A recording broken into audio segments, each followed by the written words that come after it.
If you are not good in economics, if you are not good in macroeconomics, If you are not good in mathematical economics, If you are not good in labor economics, Do subscribe. please like and share our video. and subscribe and press the bell icon for the further videos. बिस्मिल्लाहिर्रहमानिर्रहीम। उम्मीद करता हूँ आप सब लोग खैरियत से होंगे। रमज़ान आपका अच्छे से गुजर रहा होगा। अल्लाह पाक सबको रमज़ान के रोज़े रखने की तौफीक दे।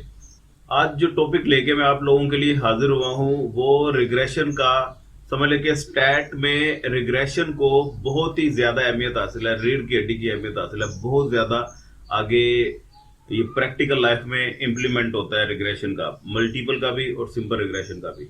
सिंपल रिग्रेशन में जो समझ लें कि सबसे ज़्यादा इंपॉर्टेंट टॉपिक है वो कोरिलेशन है। दो वेरिएबल्स के दरमियान रिलेशनशिप फाइंड करना। रिलेशनशिप वीक है, स्ट्रॉन्ग है, पॉजिटिव है। रिलेशनशिप तो हम बता देते हैं, लेकिन आगे उसकी टेस्टिंग भी हमने करनी होती है कि कोफिशिएंट ऑफ कोरिलेशन पॉपुलेशन का वो सिग्निफिकेंट है कि नहीं। तो आज की वीडियो में मैंने आपको कोरिलेशन की सिग्निफिकेंस ये बतानी है। तो कोरिलेशन की सिग्निफिकेंस इंपॉर्टेंट टॉपिक है, खास तौर पे मास्टर्स इकोनॉमिक्स में जो कर रहे हैं और उनको ये अक्सर ये क्वेश्चन आ जाता होता है। आपको सबसे पहले तो कोफिशिएंट ऑफ कोरिलेशन निकालना आना चाहिए। उसकी अलहदा से वीडियो है, उस वीडियो का लिंक भी मैं इसके डिस्क्रिप्शन में लगा दूंगा। आज की इस टॉपिक पे हमने स्पेसिफिक रहना है कोरिलेशन की टेस्टिंग पे।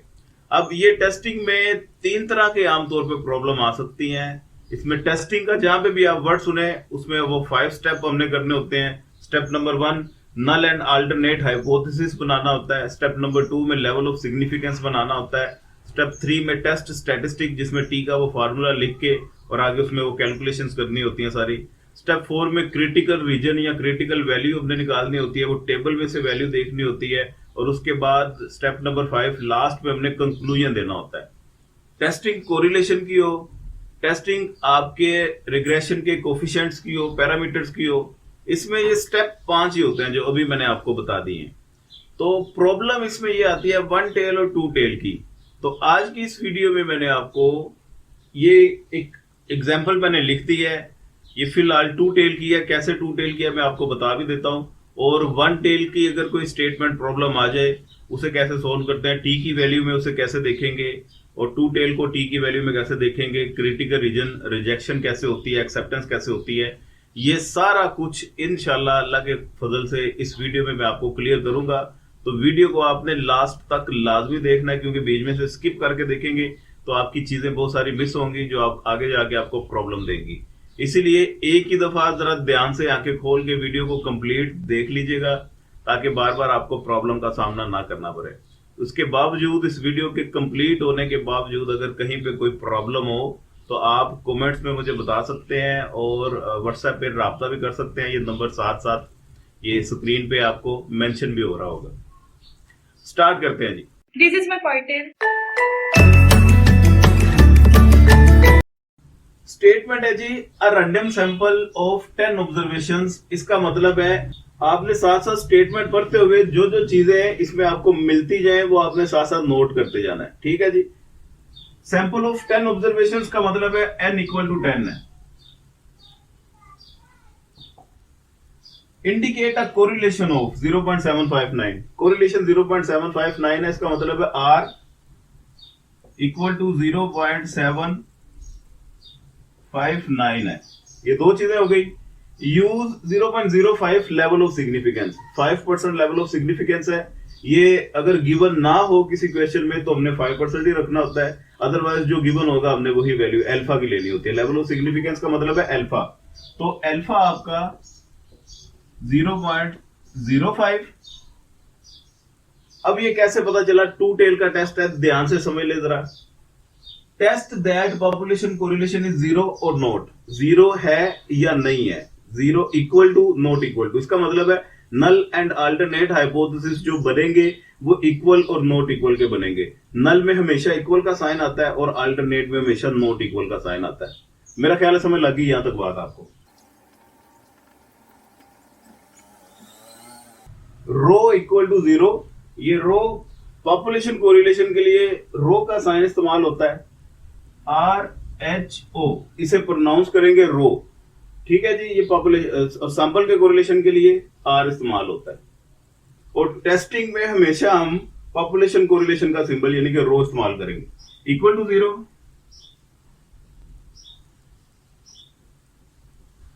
Not equal to 0। Equal to 0 का मतलब पॉपुलेशन कोरिलेशन 0 है, और नॉट इक्वल टू 0 का मतलब population correlation between two variables. Correlation two variables के दरमियान रिलेशनशिप बताता है ना, वो 0 नहीं है, वो अदर देन 0 है, नेगेटिव हो सकता है, पॉजिटिव हो सकता है। अब इस स्टेप ने हमें बता दिया ये टू टेल का टेस्ट है। अपने माइंड को आपने क्लियर कर लेना है, ये टू टेल का टेस्ट है, क्योंकि नल एंड अल्टरनेट हाइपोथेसिस में जब भी इक्वल नॉट इक्वल का साइन आ जाए टू टेल टेस्ट होगा, और अल्फा की आपने वैल्यू जो भी देखनी होगी वो टू टेल टेस्ट में देखनी होगी। ठीक है जी। उसके बाद step 2, level of significance. Level of significance में अल्फा आपने लिखना होता है, अल्फा आपका 0.05 है। और स्टेप 3, टेस्ट स्टैटिस्टिक।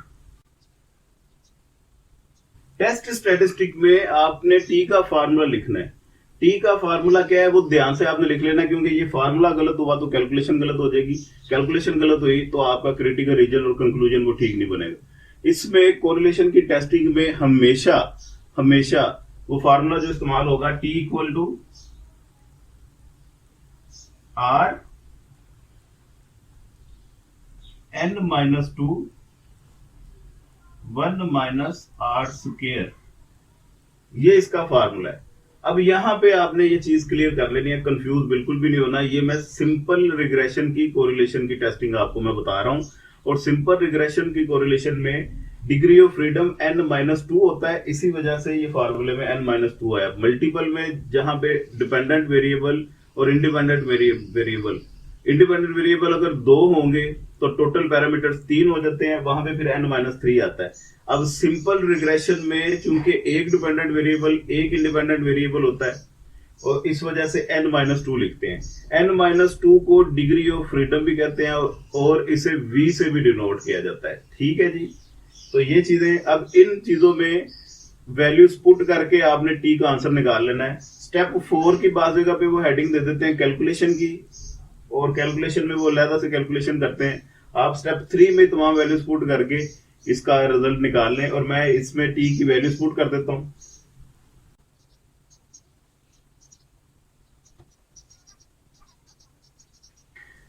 ले जी, ये मैंने वैल्यूज पुट कर दी। आर ये है, n 10 है, n-2 किया, और उसके बाद 1 माइनस आर का स्क्वायर कर लिया।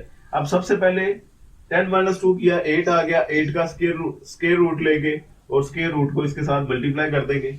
ये जो वैल्यू टी की कैलकुलेट की 3.297, ये आपने भी चेक कर लेनी है। मैंने कैलकुलेशन एक आधा स्टेप डायरेक्ट कर दिया है, आपने ये चेक कर लेना है। सबसे पहले 8 का स्क्वायर रूट लेके इस आर की वैल्यू के साथ आपने मल्टीप्लाई कर देना है। उसके बाद ये 0.759 का स्क्वायर लिया, 1 में से इसको माइनस कर दिया, ये आ गया, इसका स्क्वायर रूट ले लेना। इन दोनों को सोल्व किया तो 3.297 ये रिजल्ट आपका आना चाहिए जी। ये स्टेप 4 आ गया, क्रिटिकल रीजन। क्रिटिकल रीजन में T alpha over 2 tail test हो तो हमने लिखना होता है टी अल्फा ओवर 2 और वी आपको मैंने पहले बता दिया डिग्री ऑफ फ्रीडम है, और डिग्री ऑफ फ्रीडम क्या है, 10-2 इक्वल टू 8, ये आ गया। और 0.05 को 2 पे डिवाइड किया तो ये आ जाएगा 0.025। इसको जब हम 0.025 को 8 में टी के टेबल में देखेंगे तो वो आंसर क्या निकलेगा वो मैं आपको सिखा देता हूं। अब ये लिड मार्शल की बुक है, उसमें से मैंने टेबल लिया है। ये टी का टेबल तमाम बुक में एक जैसा टेबल होता है, जिससे मर्जी बुक से आप ले लें। अब यहां पे आपने जो ध्यान करना है वो ध्यान ये करना है कि डिग्री ऑफ फ्रीडम, ये आपकी डिग्री ऑफ फ्रीडम, इसे 8 में आपने देखना है, ये 8 आ गया। और लेवल ऑफ सिग्निफिकेंस, चूंकि 2 टेल टेस्ट था, अल्फा 0.05 था, 0.05 को 2 टेल में देखना है, या 2 पे डिवाइड करके 0.025 को 1 टेल में देखेंगे। तो या तो ये 0.025 इसे आप 1 टेल में देख लें, क्योंकि अल्फा पर 2 आपने डिवाइड कर दिया है। नहीं तो जो अल्फा गिवन था 0.05, चूंकि 2 टेल का क्वेश्चन था, इसे आपने 2 टेल में आपने देख लेना है। और इसको 8 तक आपने लेके जाना है, तो ये आ गया 2.306। तो ये वैल्यू आपकी आ गई 2.3। वन टेल अगर होता और अल्फा मुझे 0.05 गिवन होता तो मैंने इसको इस अल्फा 0.1 टेल में देखना था। चूंकि ये 2 टेल का क्वेश्चन है तो ये 2 टेल की हेडिंग इन्होंने दी हुई है और 2 टेल में ये अल्फा है। इस अल्फा को 2.306 में हमने 8 पे जाके देखा तो ये रिजल्ट आ गया 2.306।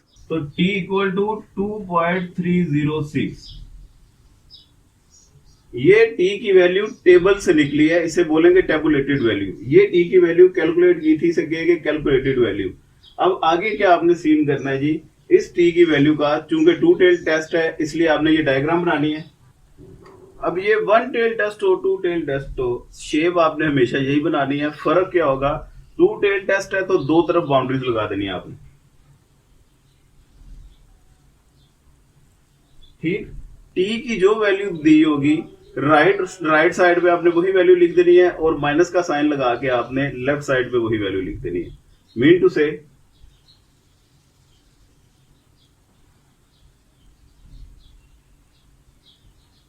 ये t की वैल्यू को माइनस के साथ लेफ्ट बाउंड्री पे और प्लस के साइन के साथ राइट बाउंड्री पे लिख दिया, और ये जो बाउंड्री लगाई है इसके इस तरफ ये सारा शेड कर देना आपने, ये रिजेक्शन रीजन है, और इस बाउंड्री के आगे वाला सारा हिस्सा आपने शेड कर देना, वो रिजेक्शन रीजन है।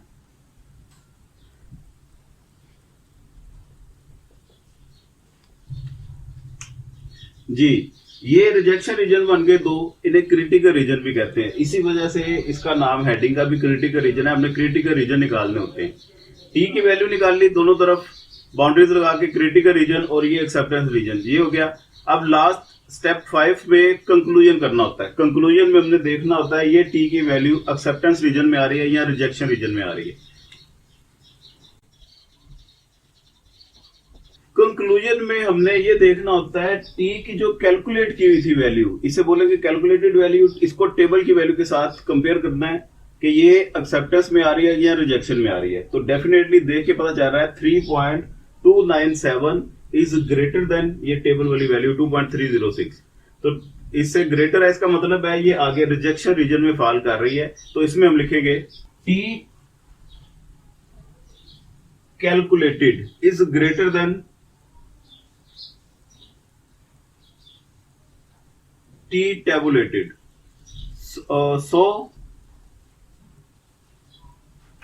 so it falls in rejection region। Rejection region में फॉल कर रहा है ना, that's why we reject H node, यानी कि नल हाइपोथेसिस। तो जब भी ये रिजेक्शन रीजन में फॉल करे तो हम H नोड को रिजेक्ट करेंगे, अगर ये एक्सेप्टेंस रीजन में फॉल करे तो हम H नोड को एक्सेप्ट करेंगे। यहाँ पे रिजेक्शन रीजन में फॉल कर रहा है, That's why we reject H node। ये आंसर है जी आपका। H नोड को हमने रिजेक्ट कर दिया। H नोड को रिजेक्ट कर दिया, इसका मतलब ये है कि population correlation between two variables वो जीरो नहीं है। अब जीरो के अलावा वो पॉजिटिव भी हो सकती है, नेगेटिव भी हो सकती है।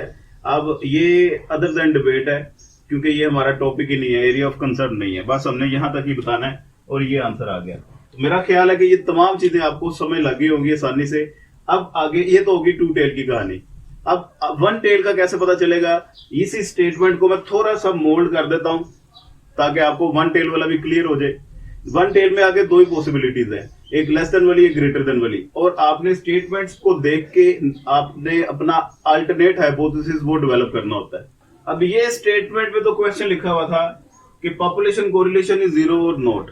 अब अगर ये आपसे पूछ ले कि use 5% level of significance test that population correlation is greater than 0। Greater than 0 statement में जो भी लिखा हो, जो भी टेस्ट करना हो, उसे आपने अल्टरनेट हाइपोथेसिस में एडजस्ट करना है। ग्रेटर देन का मतलब है कि अल्टरनेट में आप लिखेंगे रो इज ग्रेटर देन 0, और अगर यहां पे ग्रेटर देन का साइन आ गया है तो नल हाइपोथेसिस में लेस देन और इक्वल टू, ये दोनों साइन उसमें लगा देंगे। ये आपका नल एंड अल्टरनेट हाइपोथेसिस तैयार हो गया। स्टेप 2 भी वही रहेगा, 3 भी वही रहेगा, वर्किंग सारी वही। स्टेप 4 में क्रिटिकल रीजन, इसकी वैल्यू अब वो पहले 2 टेल में देखी थी, इसकी 1 टेल में देखेंगे। 1 टेल में कैसे देखते हैं, टी अल्फा ओवर 2 लिखा था, इधर सिर्फ अल्फा लिखेंगे और वी T अल्फा 0.05 और V 8 है आपका। और इसे आपने वन टेल में अगर आपने देखना है, वो मैंने आपको पहले बता दिया हुआ है। टू टेल में आपने ये अल्फा की वैल्यू नहीं देखनी, वन टेल में आपने अल्फा की वैल्यू देखनी है। तो अल्फा 0.05 को वन टेल में जिस वक्त हमने 8 में देखा तो वैल्यू निकल आई 1.86। चेक कर लीजिएगा, ना समझ लगे तो मुझे बताइएगा, मैं दोबारा आपको समझा दूंगा। 1.86। अब ये आपकी टेबल की वैल्यू है, ये आपकी कैलकुलेटेड वैल्यू है। और इसमें वन टेल में आपने साइन वही, शेप डिस्ट्रीब्यूशन की वही बनानी है।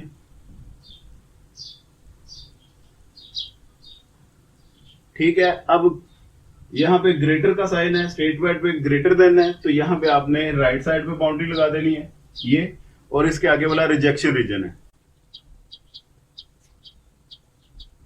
ठीक है, इसमें अब इस तरफ बाउंड्री लगाने की जरूरत नहीं है, क्योंकि सिर्फ ग्रेटर देन था तो ग्रेटर राइट साइड पे हमने बाउंड्री लगा दी।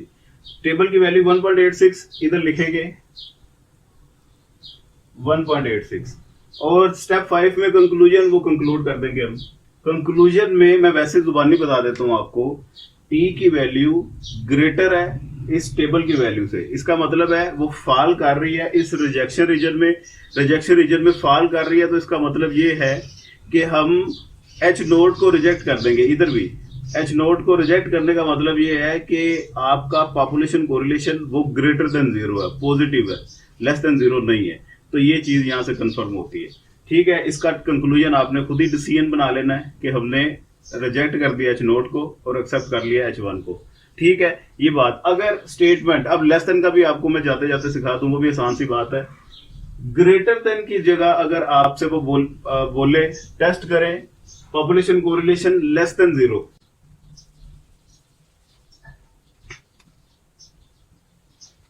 लेस देन 0 है तो मैंने आपसे पहले भी अर्ज की थी, जो स्टेटमेंट लिखी है उसे अल्टरनेट हाइपोथेसिस में अपने पुट करना होता है। लेस देन 0 का मतलब है लेस देन का साइन अल्टरनेट हाइपोथेसिस में लगाना है। यहां पे आपने लेस देन का साइन लगा दिया और नल हाइपोथेसिस इसी के अकॉर्डिंगली एडजस्ट करना होता है। वहां पे फिर ग्रेटर देन और इक्वल टू का साइन लगाएंगे। ये आपका नल एंड अल्टरनेट हाइपोथेसिस आ गया। सारा कुछ यही सेम रहा। Test statistic critical region T की वैल्यू ऐसे देखेंगे। सिर्फ यहाँ पे आपने क्या करना है, राइट साइड की बजाय बाउंड्री आपने शेप बना के लेफ्ट साइड पे लगा देनी है और T की जो वैल्यू है वो माइनस के साइन के साथ इधर लिख देनी है।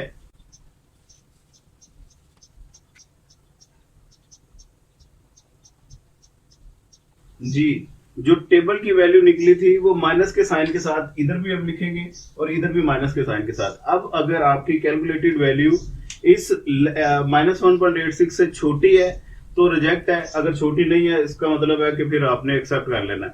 तो कंक्लूजन क्या बना, ये T की वैल्यू पॉजिटिव है, इसका मतलब है इससे ग्रेटर है तो ये एक्सेप्टेंस रीजन में फॉल कर रहा है। एक्सेप्टेंस रीजन में फॉल करने का मतलब ये है कि हम नल हाइपोथेसिस को एक्सेप्ट करेंगे। नल हाइपोथेसिस को एक्सेप्ट करने का मतलब है कि या तो population correlation between two variables वो ग्रेटर देन 0 है या इक्वल टू 0 है। ठीक है, तो ये तीनों चीजें मैंने आपको वेरीफाई कर दी। पहले केस में निकला था कि 0 नहीं है, वो नो अदर देन 0 है, वो नेगेटिव भी हो सकता है पॉजिटिव भी हो सकता है। उसके बाद सेकंड केस में हमने ग्रेटर देन वाले में ये कंफर्म किया अभी बाकी ग्रेटर देन 0 है, क्योंकि उसे हमने एक्सेप्ट किया था अल्टरनेट। और ये इस केस में ये चीज एक्सेप्ट हो रही है, इसका मतलब है कि ये ग्रेटर देन और इक्वल टू 0 है। ये तीनों चीजें साथ वेरीफाई हो गई हैं और आपको ग्रेटर देन वाला क्वेश्चन भी मैंने समझा दिया, लेस देन वाला भी समझा दिया और इक्वल नॉट इक्वल वाला भी समझा दिया। वन टेल टू टेल में अब कोई मजीद कंफ्यूजन आपको नहीं होनी चाहिए। T टेस्ट हमेशा लगेगा, Z टेस्ट इसमें नहीं लगेगा जब भी आपने कोरिलेशन की सिग्निफिकेंस को टेस्ट करना है। ठीक है जी, इसमें हमेशा T टेस्ट लगना है। तो वीडियो पसंद आई हो तो लाइक कीजिए, दोस्तों के साथ शेयर लाजमी कीजिए, दुआ में याद रखिए, अपना ढेर सारा ख्याल रखिए। पाकिस्तान जिंदाबाद।